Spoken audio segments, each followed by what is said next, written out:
Hi, everybody, and welcome to this new episode of Renegade Talk with the incredibly talented RubyJ, straight from the UK. Hi. Hello. Hi, how are you doing? I'm all good, thank you. How are you? I'm perfectly fine. Thank you so much. I just wanted to have you on because I think you're an amazing artist. I've discovered you Thanks. recently, and I've been listening to almost everything I think that you have on Spotify. Oh. And I think you're really your voice is just so warm and wonderful, and I love your writing too. So because you are a singer-songwriter, yeah, so you do write your own lyrics. I do, yes, on my own. And so, as people who are going to watch this video probably already know, we've seen you in some videos busking on the streets of Brighton with a certain guy named Ren. And so we're going to, dive into that. But first of all, I really wanted to know more about you. Did you first start composing music or writing lyrics or poems maybe? I got into music when I was 13. I just discovered like the world of indie music, so like bands like Arctic Monkeys and like the Cooks and like British indie bands in that era, and because all I knew before was just like what was in the mainstream, because as like a 13-year-old girl, all I knew was like girl bands and all the rest of it, like pop music. So I was like just beginning the journey of discovering a whole world of music, which was so exciting. And the Arctic Monkeys were the first band that I fell in love with, and what made me fall in love with music, really. They inspired me to pick up a guitar, because I always had thought it'd be cool to learn an instrument, and I thought guitar would be a cool one to do, just because at 13 I didn't really know much about like female musicians or like female guitarists. And I thought that'd be so cool to do that. And I remember watching the Arctic Monkeys playing live, like the live sets on YouTube, like Glastonbury and like festivals like that. And I was just like, this is so cool, like the way that they just were able to captivate thousands of people with them. And lyrically, like Alex Turner for me is one of the best songwriters of all time. Like he's amazing. The way he writes is it's almost like effortless. When you start songwriting, for me, it took me a while to figure out what I wanted to write about. And at age 13, I didn't have thousands of life experiences. All I was doing was going to school and coming home, and that was it. I was just sat on learning guitar, and then like I was all right at singing. I didn't have an amazing voice. I was still like, learning how to use my voice and all the rest of it. I still am now. I feel like you never get to a point where you're like, okay, this is done, I don't need to work on it anymore. You're always developing. And that's how I got into music. And then Rem, I saw him on YouTube. It was when he used to busk outside with Sam Tompkins. And I watched them do, I think it was when they did Man's World and like Alicia Keys Fall, and it was like a jam thing. And I was like blown away, and he was like the first musician that I was blown away by, and I was like, this is insane. And Sam obviously as well, like he has a beautiful voice. And I, in this specific video, he was like reaching these insane high notes, and I was like, how is he doing that? So you saw that, and then did that kind of give you a wish to challenge yourself, like vocally, because you said you were really hit by the vocals and what he was doing with his voice. And because I can also imagine that the Arctic Monkeys are not the only band you were listening to and your only influence. But because you said you were really intrigued by these vocals, did that give you the will to challenge yourself and try different things? That's a good question. I think because I was just like so blown away about how like someone could be this good in all areas of music. I was just like, this is insane. Maybe like subconsciously I was like challenging myself, but I don't feel like it was a thought process where I was like, I need to be better than this man or whatever. I know. I was thinking more of No, like I know oh, what you this mean. is Yeah. something maybe oh, can you do this with your voice? I Yeah. would like to Yeah. try Yeah. and Yeah. For do sure. that. Yeah. For sure. It definitely influenced me to experiment more. And when I was writing songs, and this is probably when I was about 14, Mm? I was listening to what were they called? It was like demo volume 1 and 2. Yeah. Do you remember Yeah. those? They were amazing. I remember listening to those for the first time and I was obsessed. And it inspired me to write. There's a song that I wrote which I don't love anymore because it was I was still I've got a lot of music out from when I was like just beginning music. Like I think I was 13. Like my first Yeah. song was Annoy It's Called, which is a really old song. Was written when I was 13. So there's a lot of old music on there. But it showcases like the journey of me figuring out the kind of music that I wanted to write and Oh the kind of yeah. music I put out, which is kind of cool in a way because you can like see the development. But I will be taking them down, unfortunately, because I don't really want them anymore. Well, yeah, maybe, or maybe you could, have them up, somewhere else, like on your, Yeah, I don't know, on your YouTube yeah. channel or something, I've just thought to, about that. have, Yeah, a kind of a vault where people can go and yeah. check out what you did in the beginning. I think it's really important because it can be such a positive influence for young artists that are starting out, because often wise you're not really sure about what you're doing, and you hear amazing artists doing amazing stuff, and you don't really always see what their journey has been and how many years it took them to get to that Yeah. point. And so I think to see where people are today, but to see where they came from is really important, to also have the courage, or give others the courage to try out stuff, because then Yeah, for sure. you can't be perfect the first day. Just No, it's not. yeah. It's a long journey, like to figuring out who you are as an artist. Like that takes a long time. And I knew that I wanted to do music, but I didn't know like the genre that I was doing like indie music for a while, and then I was like, maybe I should do R&B music. Maybe we should do this. And it's not. It's only like it was probably about 2022 when I was like, the soul lane is where I want to be. What are some other influences? Because you said you tried out so many different things, and then you really ended up in soul, being more the Yeah. genre you want to stay in. So what have been other influences that you've had, other musical influences to get there? My heritage is Jamaican, so I'm quarter Jamaican. Mm-hmm. So I grew up with a lot of reggae music in my house, Yeah. which I'm not complaining about because I love reggae music. My mum's a big Bob Marley fan, and so am I because I grew up listening to Bob Marley and the Mm. Wailers. It was always on in the house, Yeah. and a lot of Erykah Badu. I love Erykah Badu. Yeah. I think, again, subconsciously, she was a huge influence in my music, because she has such an amazing, unique voice. Yeah. And I remember listening to her like from a young age. I don't know how old I was, but I remember her always being on in the house. And it wasn't until like lockdown where I came across one of her records, and I was listening to one of the songs, and I was like, I know the song. How do I know the song? Mm. And I was telling my mum about it. She was like, yeah, I used to play that record all the time when you were like tiny. And I was like, it clicked. I was Yeah. like, oh. Did you listen to any Black American music and jazz, like Etta James? And Yeah, I was because just about to say, vocally, yeah. yeah, vocally, I kind of hear that, in some of your songs and some of your vocal techniques. I'm like, that sounds a bit like, Etta, or Yeah. that. Yeah, I got into I can't remember how old I was. I think this is quite funny actually. I remember watching Dirty Dancing for the first time Yeah, when I can't remember how old I was. I was probably about 15, something like that.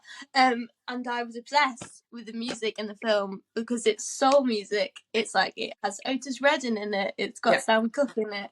yeah, All those artists. And that's like, I think that was like the pinnacle moment. I was like, oh my god, soul music is amazing. Like Motown, the yeah, voices are like yeah, the soul.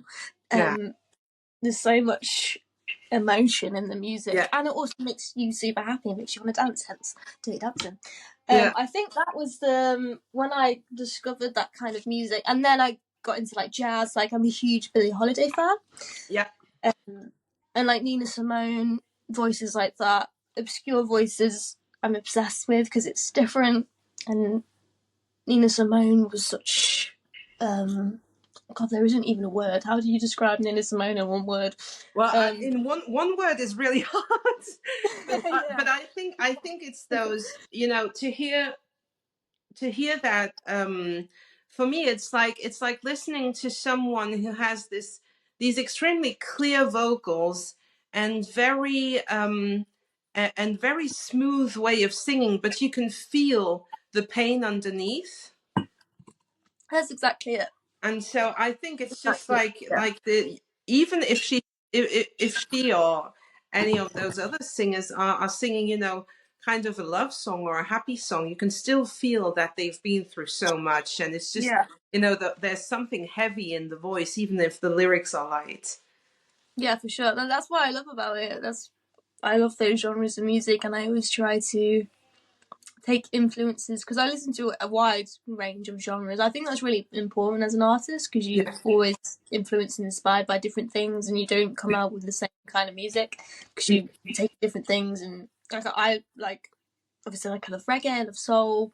I like a lot of like R&B. I Mm? like a lot of like Dr. Dre and stuff Yeah. like that. And Yeah. I love the Doors. I've got Jim Morrison on my Yeah, wall over yeah, I see Jim behind you there. there. Yeah. Yeah. So I take loads of different things from different genres and like mix them all together and see what we come out with. And I find that really fun.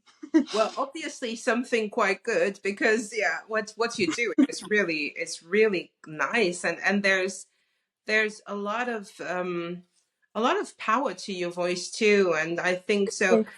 This is something you've obviously curated, you know, over the years, and you've been learning Yeah, it's techniques. taken a while. But and yeah, and it does to become, because it's like it is an instrument. The vocal cords are an instrument, so you Yeah, really have to train them, and you really have yeah, to learn how to use them correctly. yeah. Like I busked for about a year and a half, and I was again influenced by Ren because I knew how big for me it's a huge thing busking. I wouldn't be the artist I am today if I didn't busk. I busked like 6 hours a day every day for like a year and a half. Wow. Yeah, hardcore. Mainly to like to like fund being a musician because it is so expensive. Like touring. I didn't have the band back then, but I was gigging myself like all the time because, as you know, like to get out there. And it's so expensive. And just like training my voice, like my voice changed so much and developed so much from busking because I was like standing outside singing every day. Mhm. But I've met so many amazing people through it, and it really teaches you to have a hard skin because you're quite vulnerable, you know, like in the middle of a town, Yeah. open to anyone coming up to you and criticizing you. Like I got that a lot. And I got a lot of nice comments as well. A lot of fans, which was really nice. But you get used to people coming up to you and saying crazy mad things, which gives you a tough skin, and you have to have that to deal with the music industry because it is such a Yeah. hard industry to be in, Yeah. especially when you're up and coming, because you have to graft all the time and you have to deal with things that put you down. And Yeah. then it is like a constant high and low. It's crazy. You have to just shake it off sometimes, which I think I'm getting used to doing. But there are more highs and lows. Like I'm not trying to be negative and put a negative Oh spin. no, sure, but I think But it's yeah, also for any young musician or aspiring musician who would be watching this video. I think it's really important to be truthful, yeah, because there's also this idea that, you know, this stardom system where you think, oh, you know, once you get signed up to label, and then yeah. you It's know, not. everything's beautiful, and you know, everything's given to you on a silver plate, and then that's just not the case. No, So it's not. I think to be, without being negative, to be truthful and to say it is really hard, and even um if you don't stay independent and that you get signed with a label, it still stays quite difficult, and it's a hard business to be in, and you have to be or try to be emotionally stable in your work because you're Yeah, for confronted sure. with a lot of negativity or a lot of hard moments to go through. So I think it's important also not to be like everything's shiny and rainbows. It's because it's not Yeah. the case. Yeah. So I see that you've been performing quite a lot because I saw your video Yeah. on your Instagram, and I see that a huge amount of live performances there. So Yeah. how long have you been doing this for then? I mean, apart from the busking, like really having Yeah. a set. I soon, like when I got into music when I was 13, I wonder what I started off like at open mic nights, so like local pubs that would host open mics. Mm. And that was the first time I ever performed, was at an open mic night in a pub called the Old Brown Jug in Stoke. And there was like no one there except for me and my dad and my granddad. And I was so nervous because I'd never sang to Yeah, anyone in public. And there was like no one there, so I don't even know why I was nervous, but I was really nervous. And anyway, I did it and I was really proud of myself. And there was a woman that came up to me and she was like, you have a special voice. And I always remember that because it made me feel like I was in the right place and I was doing the right thing. yeah. Which is really nice. And yeah, I think I started gigging when I was about 14. So I was playing quite a lot in Birmingham, which is like the closest city to me. Just the small venues, supporting like local bands and stuff. Just getting used to the whole live performance thing. And I was doing a lot of covers because obviously I didn't have a lot of original music. I had a few little songs in that that I was trying out, and it got me used to playing to people and having the Mhm. confidence and growing the confidence. And I loved it because I'd be at school like doing a maths exam, and then on the night I'd be like doing a gig. And I felt really cool. Yeah, so that was nice. It's my favourite part of the whole music thing is playing live. It's my Yeah. favourite thing to do. It's what I'm best at. I love playing with my band. My band are amazing musicians. I love freestyle, jamming, anything. If I'm on stage, then it's my happy place, and it always will be. Yeah, I can really understand that because the energy and the dynamic between the artist and the crowd is Yeah, just that's it. so I love it. amazing. Yeah, And it's so deep. there's so much going on emotionally, with any emotion, and it's amazing how powerful that can be, and to Yeah, be for in the sure. crowd and to share that with an artist is amazing, but then for the artist to receive all of that from the crowd Yeah, is just it's an incredible moment. So I can, yeah, I can understand why that's what you want to do for the rest of your life. yeah. And so are you so you currently with a band that are always the same people that are really your band, or do you change up musicians as you go? Or I yeah, they're session players, but it feels like a band just because we're like so used to playing with each other. Our first ever show is supposed to be some like rubbish gig in Wigan, playing to like no one, and then after like a week of I think it was like we only had like one rehearsal done, and then like a few days later I was offered to go on tour with a band called the Lathams, who were quite a big indie band, yeah, and it was like their number 1 album tour, okay. and we'd never played together live, and we were offered like a string of 5 dates Oh together, and wow. we were like, oh my god, do we need to rehearse? So we had like 3 rehearsal sessions planned, trying to get a set together. And I had music that I had like original songs and all that by then. But we had to rehearse them all and get them ready. And our first time on stage together was in a venue called the Waterfront in Norwich. And it was so cool, and I was so excited to play with the band before because I've always just been acoustic on my own, Yeah, yeah. and now I had You and like your 6 other guitar. people with me, yeah, Yeah. to play with me, and it sounded amazing. And obviously we were a lot better now. It was our first show together, and we didn't really know each other either, which was cool because we got like a 5-date tour to bond, and the more you play together, the more you bond and Oh stuff. yeah, sure, yeah. And they're great guys. I love them. They're amazing. Yeah. What are your projects then for this year? So I've recently been writing, for the first time really ever, writing with other people. Mm. I worked with a writer called Glenn Roberts, who is an amazing person. I'll shout out Glenn, love Glenn. We met for the first time June last year, and we had like a first session together, and it was for me, it was like a super new thing, because I'd never written with anyone before. Yeah. It was always me and my guitar in my bedroom, just kind of like improvising. Like, I had no one telling me how to write songs or whatever. I was just like winging it.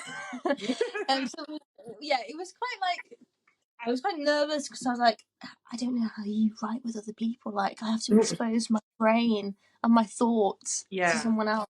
And when you're songwriting together, like, often when you're writing a song, you're either creating a story or you're opening up thoughts and feelings, and it's quite a personal thing, you know. And to do it with someone that you've never met before is quite overwhelming. But luckily, Glenn is such an amazing person, and he's so easy to do it with. We just kind of clicked, like, musically, which was really cool. And then we had another session in testing my brain now. I want to say like August, I think it was. And that was in Liverpool, in a studio called Kempston Street, which is an amazing studio in Liverpool. A lot of bands use it, and it's like an amazing space. With a producer called Rich Turvey, who was amazing. He's like a godsend. And so there's 3 of us. We just had 2 days booked in to write something and come up with something. We didn't like plan any of it beforehand. We were just kind of like, let's just like jam it out, which we did. And I came away with like some of my favourite ever music that I'd ever written, and I can't wait for everyone to hear it, because it's like levels, not to be cocky, but I'm really proud of it. They were amazing to work with, and we have more sessions booked in, and we have like 4 demos now, and they're some of my best work so far. And yeah, it was a really nice experience, because I'd never done it before, and now I have like my dream team of writers, just me, Glenn, and Rich, and it's great. Yeah, I that's loved so it. cool. Can't wait to hear that. So stay tuned for that. So when you started listening to him and got interested in what he was doing, at what point did you think you would really want to go down to Brighton and meet him? Was it that you went to Brighton to try and meet him and see if you could do something together, or did you go down for some other reason? And how did that meeting happen that first time? I wrote a song that I was telling you earlier about. It's called "Wanna Be Loved." Please don't listen to it, because it makes me cringe. But if you want to listen to it, then go ahead. But it's not my best piece of work. Some people like it, which is cool. That song was very Ren influenced. I was listening to those demos at the time that he was playing out, and I was like, I want to write something like that. I think it'd be really cool. So I wrote it and I showed it to my dad, and he filmed it, and then he was on my Instagram account and sent it to Ren as me on Instagram, and he told me, and I was like, why did you do that? I'm so embarrassed. And then, as we were like arguing about it, he replied, and I can't remember what he said. He said something really cool, like, this is really cool, you sound amazing, and I was like freaking out, because I was a big fan at the time. I was like, he replied. And that was probably like 2020. I think I know the lockdown, because we did plan to meet, but then the lockdown happened, and then we couldn't. And then I was doing Instagram lives in 2020 in the lockdown, because I had nothing else to do. And I was like, I had this thing where I was like interviewing some of my artist friends and music friends, and I asked Ren just like on a whim. I was like, do you want to come on the live? And he did, which was really cool. That was like the first time I'd met him, but it was like virtual. That was like when he had blonde hair and stuff. It was quite a while ago. So that's what I've been doing. Because I've been writing since I was like 13, and I'm 15 now, so I've got like 2 years worth of stuff that I've wanted to record. Mate, like, you're a fucking, you've got the whole world ahead of you, mate. Like, if you're writing stuff that good at that age, you're gonna be fucking no problem, man. You're gonna be dominating it by the time you're my age. I'm trying. And then after that, I had a show in Brighton in 2022 in the summer. I think it was probably like May, with a band from Liverpool called Red Rum Club. You should check them out. They're great. And I was playing a venue called Patton's in Brighton, which is like on the pier, like on the beachfront. It's a really cool venue if you haven't been. If you go to Brighton, then go there because it's very nice. Anyway, I was opening up for them. Unfortunately, there was like no one there, but I invited Ren and he came, and I was so nervous. He was like, because there's like no one there, so it's not like he could even like blend into the crowd. That wouldn't have been bad because I couldn't see him, but because there was like no one there, and he was like the only person there, and like my dad. I was like. So I had kept my eyes closed the whole time where I was playing, because I was like, if you open your eyes, you're gonna freak out because Ren's there, and then you're gonna be like, but I pulled it off. I don't know how. And he was so cool. He was like, "You're amazing, and I really love your voice." And then I remember I was outside the venue speaking to him, and he was like rolling a fag, being all cool with his like cool long coat on. And he was like, "Oh, I like this song you did," and it was a song that I wrote called "Try," which is out if you want to listen to that. I don't really like that song, so if you want to listen to it. That was the first song. Another tangent is only going to be small. That was the first song I wrote. That was when I discovered the kind of music I wanted to be making. That was the first song. Anyway, he was like, "I like the song Try," and then he like sang some of the lyrics, and I was like, "Oh my god, Ren's singing my song." And it sounded really cool. And then we were like, we should write together, and I was like, yeah, amazing. And that was my first experience of writing with someone, but it was with Ren, who was like the best lyricist ever. So it was like not a big deal or anything. You're just gonna write with the best lyricist ever. And that was in the winter of that year that we planned to go to Brighton. I stayed for a few days in a hotel, and yeah, I won't give too much away, but we wrote 2 songs. Okay. And how was that experience too? Because you were already a fan. You weren't like discovering him there. You already knew how how talented he was and everything. So how was that to sit down with him and do music together? Yeah, it was it was really I was just the whole time I was still quite mesmerized, because I was like when I first met him at that gig in Brighton, on the night, I forgot to mention, that was the night when we like did lots of the Brighton jam thing. Like, it wasn't busking, it was just like he was like, "Do you want to like go to the beach later and like jam?" And I was like, "Yeah." And it was like 3 a.m, and there was like no one there, and it was great.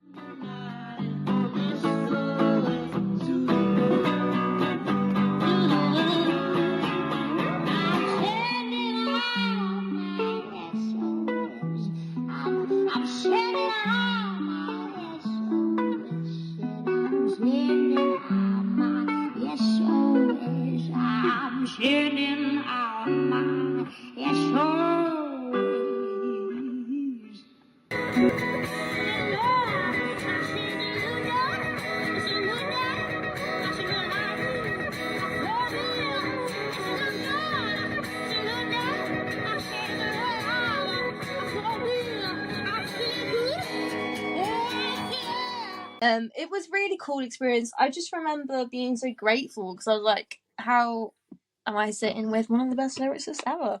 And I also happened to be a huge fan, so that was really, it was kind of like a full circle moment, which was really nice. And I was still amazed by the way that, like, seeing his writing process in real life was so cool to see how his brain worked. And it was a really important session for me, because I took so many things away from it and used it for my writing and like his different methods and stuff. Because I never wrote with anyone else before, so I didn't know how other people did it, and everyone does it in their own ways and has their own little methods of doing it, and to see someone like him do it was insane, and I got to take so many things from it, and it was a really, really cool learning moment for me as a writer. The way that he wrote, when I was writing songs before, I never really, because I was never taught how to do it. I was kind of just going off like, this is the groove, this is the chords, I'm just going to throw some words here and find some words that rhyme, and it was all that's just kind of how I form songs. I wasn't like a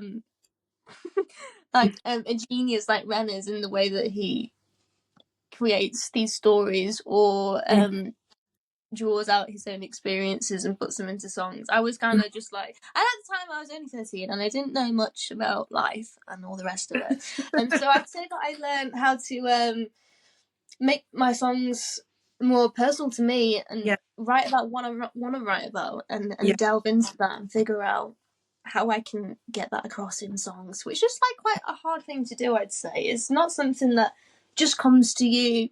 It takes time of trial and error and writing and writing and writing. And my songwriting still develops now. Like, I'm not the best writer now, but I feel like I've definitely got I got a lot better from working with people like that. Which is a lesson, you know. I'd say that that's like the main thing I took away from it. Well, because transposing real stories and in particular your own story or things you experienced into words that rhyme, and I mean it's poetry. I mean songwriting is a form of poetry, so it's really, it takes a lot of technicity and skill too to do that. It's not only the talent, and it's not only the fact that you want to write a song about something you experience. It doesn't come that easy. So I think over the years, this is just, you know, one more thing that you're going to be better and better at, because if you do it over and over, it does take a lot of writing to be a good writer, I think. Yeah, and when in January last year, no, sorry, 2023, when I went back into the studio to work on those demos again, when I got back, I wrote loads of songs, and I think it's because when you're around someone like that who you look up to and inspired by, it inspired me to write loads more songs when I got back. And I wrote a song called This Light, which is the first like personal song that I'd ever written. I remember that feeling because I was like, oh my god, this is actually a song I can relate to and I can actually explain what it's about. It was really nice, and it's a song about having hope and keeping the light on and keeping your head up, because as you have to do in this industry and just life in general, like just staying positive and keep going, you know. And that was what it's about. And I was like, oh my god, this is like my first personal song that I've ever written. And I'm still doing it. And now I know how to write songs that are personal to me and that people can relate to. And it's really nice to sing songs live that are personal to you and have other people like it resonates with them. It makes you feel, I don't know, it's a weird feeling, but it's really nice. And I'd thank Ren for that because he taught me how to do that. So. Oh, yeah. And I think that's something, I've discussed this a lot with many other people about how he writes and why he is touching so many people from so many cultures and different backgrounds, and how he manages to do that by writing about a lot of his own struggles and his own personal experiences. And not everyone is capable of opening up their self that much, to be that vulnerable, but then also open up a song to something more general that everyone can relate to. And to have, you know, those techniques in songwriting is really interesting, because then you really open up to everyone being able to relate to what you're saying about your own life and your own opinions. So yeah, I think he does that extremely well. And I haven't seen because I'm so much older than you. You're not. I'm almost 40, so I'm 38. Well, you're amazing. So thank you. But yeah, I'm 38, so I've been through life. I've been through a lot of things, and I've had a lot of really difficult experiences too. And yeah, just a lot of experiences, and how to put that into words, you know, to explain it to someone is already quite difficult. So to see someone like him, you know, be able to have this kind of magic trick, you know, in the song, and talk about things that are so personal, but then that I can somehow really relate to, although we had a very different life. I think it's like magic, and I haven't experienced that from many artists, but to have that intimate feeling when by listening to a song, I hadn't had that for a long time. So it's very interesting for me and intriguing to see that whatever he does, there's always somewhere in there where I find myself. Oh, So that's beautiful. I love that. yeah, I think that's really a cool magic trick to do. Yeah, You have that's that the amount of talent. Yeah. power of music. Yeah, that's why I love it. Are there maybe any projects, any future projects that are planned with Ren? Yes, there are. Okay. And all I will say is stay tuned. Oh yeah. This has been really great. You're such a great person. I'm really happy we did this together. And I loved it. Yeah, thank oh you. yeah. And if there is something cooking and something in the near future that could be interesting to maybe have a part 2 of this. Yeah, for sure. Yeah. I'll be back. I've loved this. It's been great. Thank you so much for inviting me on. Yeah, well, thank you, and see you next time maybe then. Please.